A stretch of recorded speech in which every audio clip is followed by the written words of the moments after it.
ابو بکر کا ایمان مانتا ہے، محمد جو کہتے ہیں سچ کہتے ہیں۔ امام الانبیاء علیہ السلام نے جب اہل مکہ کو بتایا اللہ نے مجھے معراج کرائی ہے، میں آسمانوں پر ہو کر آیا ہوں، جنت کی سیر کر کے آیا ہوں، ابو جہل ابو بکر کی تلاش میں نکلتا ہے۔ سیدنا ابو بکر رضی اللہ عنہ وارضا، کفار جانتے تھے کہ یہ محمد کریم کے دست راست ہیں، ان کو جا کر پوچھتا ہے ابو بکر کیا کوئی شخص رات کے ایک پہر میں مکہ سے بیت المقدس سے آسمانوں پر انبیاء کی ملاقاتیں، جنت کی سیر، یہ سب کچھ کر کے واپس آ سکتا ہے؟ پاسبل ہے، ممکن ہے؟ ابو بکر کہتے نہیں، یہ ممکن نہیں ہے۔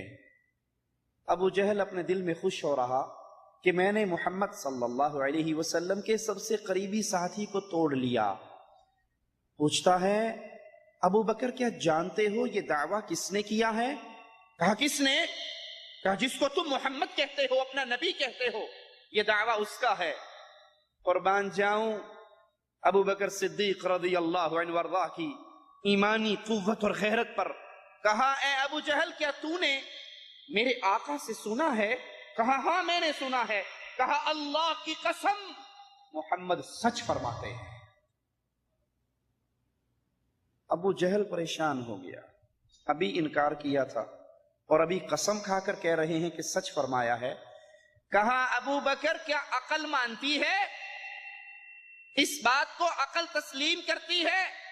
کہا عقل مانے نہ مانے، ابو بکر کا ایمان مانتا ہے، محمد جو کہتے ہیں سچ کہتے ہیں، صلی اللہ علیہ وسلم۔